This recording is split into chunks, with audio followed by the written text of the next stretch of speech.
Hello दोस्तों, स्वागत है आपका अपने यूट्यूब चैनल खुशबू एकेडमी में। दोस्तों, आज की क्लास बेहद ही इम्पोर्टेंट होने वाली है क्योंकि आज की क्लास में हम बाल विकास एवं शिक्षा शास्त्र के महत्वपूर्ण प्रश्नों को कवर करेंगे। आप वीडियो को पूरा देखिए। अगर वीडियो आपको अच्छी लगे तो लाइक शेयर करके चैनल को जरूर सब्सक्राइब कर लीजिएगा और साथ ही नोटिफिकेशन के लिए बेल आइकन प्रेस कर लीजिएगा। तो आइए दोस्तों, शुरू करते हैं आज की क्लास। पहला प्रश्न है, आपकी कक्षा में कुछ छात्रों का ध्यान पढ़ने से हट गया है। आप उनका ध्यान पुनः केंद्रित करने के लिए कौन सा उपाय करेंगे? ए ऑप्शन कह रहा है छोटी सी शारीरिक क्रिया करवाना चाहेंगे। बी कह रहा है थोड़ी देर के लिए कक्षा को निलंबित करेंगे।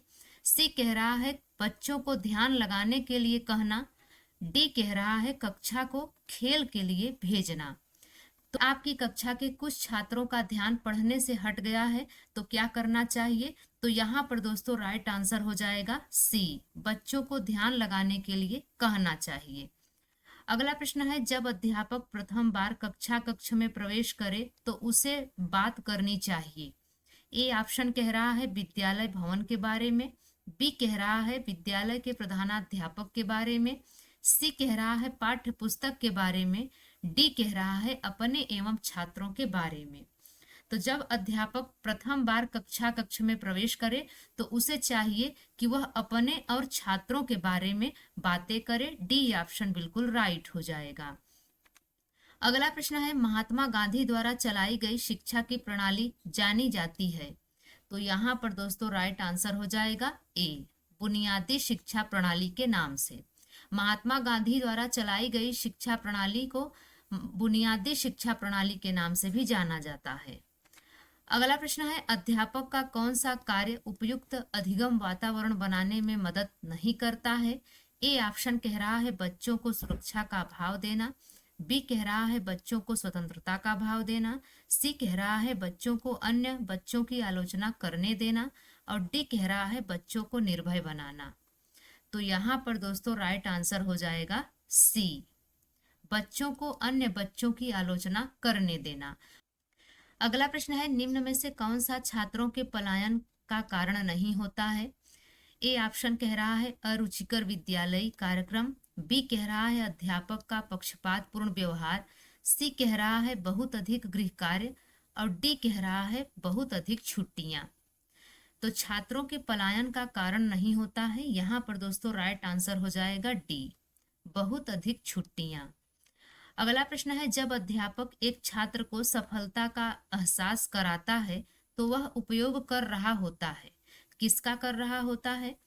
ए ऑप्शन कह रहा है तत्परता के नियम का। बी कह रहा है अभ्यास के नियम का। सी कह रहा है प्रभाव के नियम का। डी कह रहा है मानसिक तत्परता के नियम का। तो यहाँ पर दोस्तों राइट आंसर हो जाएगा सी, प्रभाव के नियम का। जब अध्यापक एक छात्र को सफलता का एहसास कराता है तो वह प्रभाव के नियम का उपयोग कर रहा है। अच्छा दोस्तों, जो प्रभाव का नियम है, तत्परता का नियम है, अभ्यास का नियम है, यह किसने दिया था? तो याद रखिए थार्नडाइक ने दिया था। अगला प्रश्न है, प्रकृतिवादी के अनुसार शिक्षा का केंद्र होना चाहिए।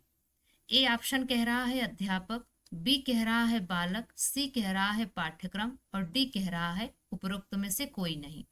तो प्रकृतिवाद के अनुसार शिक्षा का केंद्र कौन होना चाहिए? तो राइट आंसर हो जाएगा बी, बालक। अगला प्रश्न है, आपकी कक्षा के एक विद्यार्थी में झूठ बोलने की आदत है, आप उसके साथ कैसा व्यवहार करेंगे? ए ऑप्शन कह रहा है झूठ न बोलने के लिए कहेंगे। बी कह रहा है उसे सजा देंगे। सी कह रहा है उसकी उपेक्षा करेंगे। और डी कह रहा है उसे विश्वास में लेंगे एवं परामर्श देंगे। यदि कक्षा में एक विद्यार्थी की आदत झूठ बोलने की है तो आपको उसके साथ क्या करना चाहिए? तो यहाँ पर डी ऑप्शन राइट हो जाएगा, उसे विश्वास में लेंगे और उसे परामर्श देंगे। अगला प्रश्न है, राष्ट्रीय शिक्षा नीति 1986 के अनुसार शिक्षा पर निवेश कुल राष्ट्रीय उत्पादन का प्रतिशत होना चाहिए। तो यहाँ पर दोस्तों राइट आंसर हो जाएगा 6%।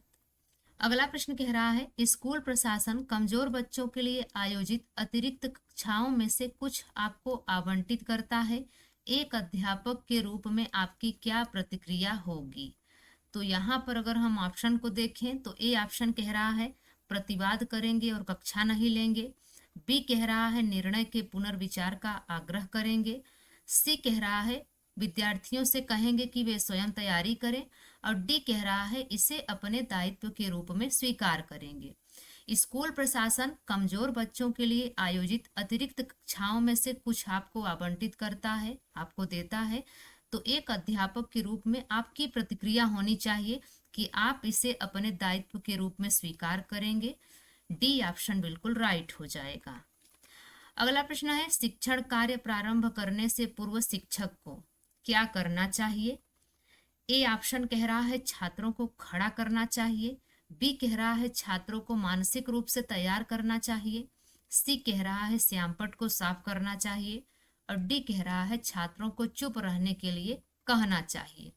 तो शिक्षण कार्य प्रारंभ करने से पहले शिक्षक को क्या करना चाहिए। तो बी ऑप्शन बिल्कुल राइट हो जाएगा, छात्रों को मानसिक रूप से तैयार करना चाहिए। अगला प्रश्न कह रहा है शिक्षण करते समय आपको लगे कि जो कुछ आपने पढ़ाया है वह सही नहीं है तो आप ए ऑप्शन कह रहा है प्रकरण अधूरा छोड़ देंगे तथा दूसरा प्रकरण शुरू कर देंगे। बी कह रहा है छात्रों से कहेंगे कि गलती हुई और उसे ठीक कर देंगे। सी कह रहा है छात्रों का उससे ध्यान हटा देंगे। और डी कह रहा है छात्रों को डांट लगाएंगे। शिक्षण करते समय लगे कि कुछ आपने पढ़ाया है वह सही नहीं है तो आपको क्या करना चाहिए। बी ऑप्शन बिल्कुल राइट हो जाएगा कि छात्रों से कहेंगे कि गलती हुई और आप उसे ठीक कर देंगे। अगला प्रश्न कह रहा है सलीम संगीत में निपुण है परंतु गणित में अच्छा नहीं कर पाता। गणित के अध्यापक के रूप में आप सलीम को क्या कहेंगे। ए ऑप्शन कह रहा है आप उससे कहेंगे कि संगीत का कोई भविष्य नहीं है। बी कह रहा है उसे संगीत छोड़कर गणित की पढ़ाई करने के लिए कहेंगे। सी कह रहा है उसके अभिभावकों को बुलाकर बात करेंगे। डी कह रहा है उससे कहेंगे कि वह गणित में भी अच्छा प्रदर्शन कर सकता है और उसे गणितीय अवधारणाएं समझाएंगे।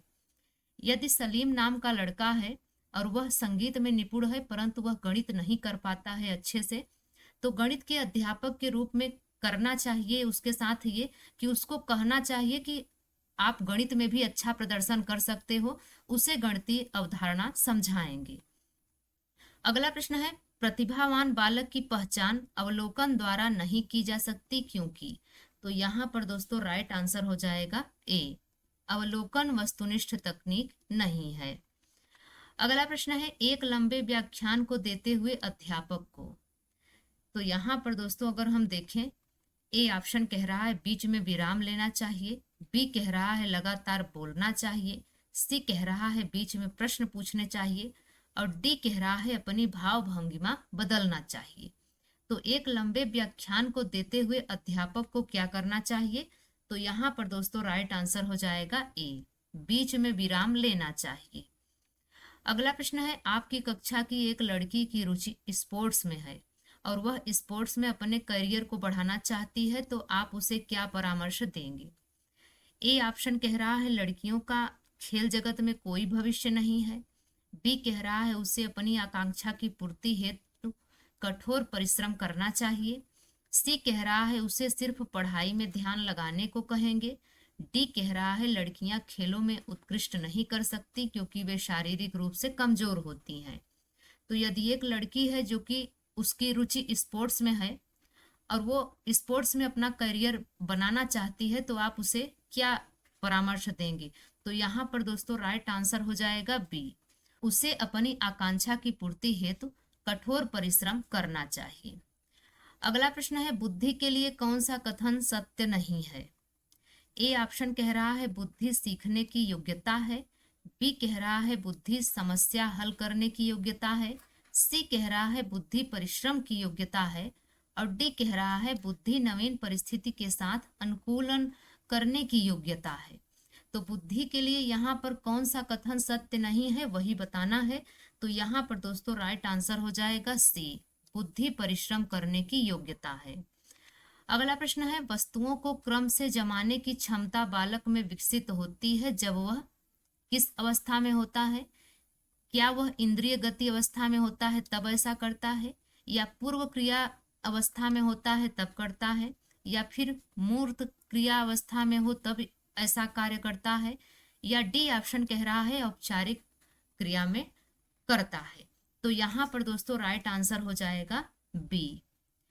पूर्व संक्रियात्मक अवस्था में जब होता है बच्चा, तब वस्तुओं को क्रम से जमाने की क्षमता बालक में विकसित होती है। अगला प्रश्न है, अधिगम स्थानांतरण की योग्यता को बढ़ाने के लिए अध्यापक को नहीं करना चाहिए।